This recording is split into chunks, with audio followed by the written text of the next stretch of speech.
Encourageant et très prometteur sont entre autres les deux mots à retenir des propos de Jules Alinguete Key, inspecteur général de l'IGF, à l'issue de sa visite du projet des rocades de Kinshasa ce samedi 15 mars 2025. Sous les explications de l'ingénieur Nico Nzaou, directeur général de l'ACGT, maître d'ouvrage délégué du ministère des ITP sur ce projet, il a parcouru en premier la rocade sud-est, appréciant les travaux de chaussée en cours et l'installation de l'entreprise Covec à sa base vie. En second lieu, Jules Alinguete est allé sur la rocade sud-ouest qui a récemment enregistré d'énormes progrès, notamment par l'atteinte du niveau complet de la couche de base sur une bonne dizaine de kilomètres longeant la cité Millennium et la stabilisation des plusieurs flancs de collines. Les travaux sont placés sous les contrôles des BTC et la surveillance des travaux est confiée à l'ACGT ainsi qu'à l'OVD.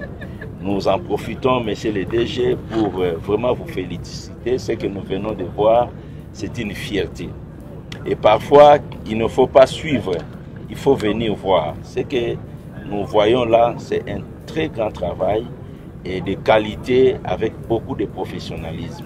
L'histoire récente de la RDC nous apprend que c'est l'IGF qui avait reçu mandat du président de la République pour analyser le contrat sino-congolais, analyses qui ont abouti à la révision de ce dernier, donnant de fait beaucoup plus d'avantages à la RDC. Les conclusions de cette mission avaient établi qu'en 15 ans d'application de la Convention, la RDC avait encaissé en termes de travaux 1,2 milliard de dollars, soit une moyenne de 80 millions de dollars par an de travaux, sur 3 milliards de dollars prévus dans l'ensemble du projet.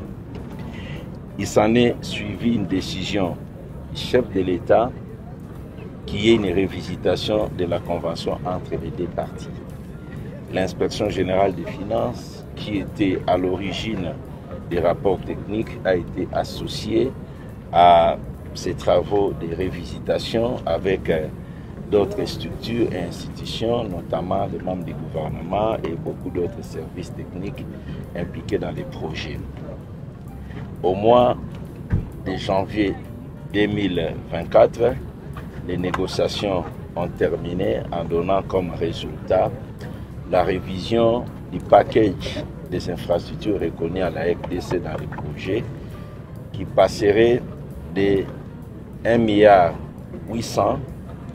restant au moment où on signait les accords en 2024 à 7 milliards de dollars américains. Le résultat vu sur terrain grâce à ces fonds issus de cette révision, ce sont 3 projets phares dans le rayonnement des infrastructures en République démocratique du Congo qui ont pris vie. Jules Alinguete y revient. Dans ce cadre,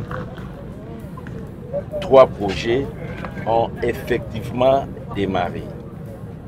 Il y a les rocades de la ville de Kinshasa. Deuxième projet qui a démarré avec l'avenant numéro 5, c'est le projet Kalambambouji.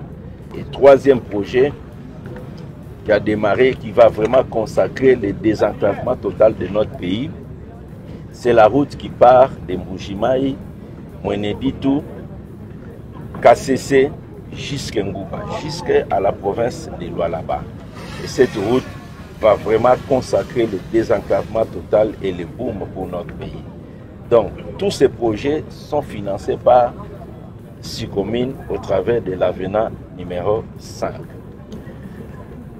Ce que nous venons de voir aujourd'hui, nous devons sincèrement féliciter son Excellence, Monsieur le Président de la République, chef de l'État, pour avoir matérialisé sa volonté, sa détermination à révisiter les contrats Sycomine pour donner à la RDC les meilleurs bénéfices. Face à l'occupation des emprises sur le tracé des rocades de Kinshasa, occupation qui est susceptible de ralentir l'exécution des travaux, l'hôte du jour de l'Agence congolaise des grands travaux propose. La rocade que nous sommes en train de visiter, c'est une route de 4 bandes, des allées, des retours, d'une largeur de près de 20 mètres. Ça nécessite des expropriations. C'est là que nous lançons un appel à la partie étatique, particulièrement au ministre d'État, ministre des ITP, le ministre d'État, ministre des Affaires foncières, le ministre d'État, ministre de l'Aménagement du territoire, le ministre de la Justice, ainsi que les autres services, les ministres de l'urbanisme aussi, ainsi que les services impliqués dans le processus d'expropriation. La route est déjà tracée et pour que nous puissions respecter les délais prévus des travaux, à savoir 36 mois, et les partenaires qui sont en train de construire ont promis au chef de l'État que dans 24 mois, donc à la fin de l'année 2026, cette route sera remise à la RDC.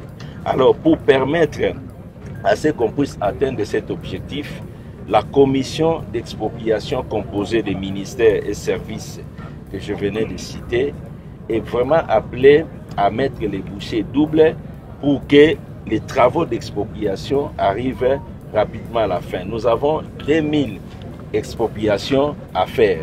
Nous pensons qu'il faut que la commission puisse décider d'expropriation d'office pour cause d'utilité publique. Parce qu'on ne peut pas arrêter et attendre que les gens négocient et tout ça, ça donne du retard. On doit faire des expropriations d'office et mettre les personnes expropriées à la disposition de la commission pour que la commission puisse décider des indemnisations. Jules Alinguete promet d'inspecter dans les tout prochains jours les 850 km de la route nationale numéro 1 allant de Mbujimayi à Ngouba et aussi les 220 km de la route Kananga-Kalamba-Mbuji, tous financés par le programme sino-congolais tel que révisé.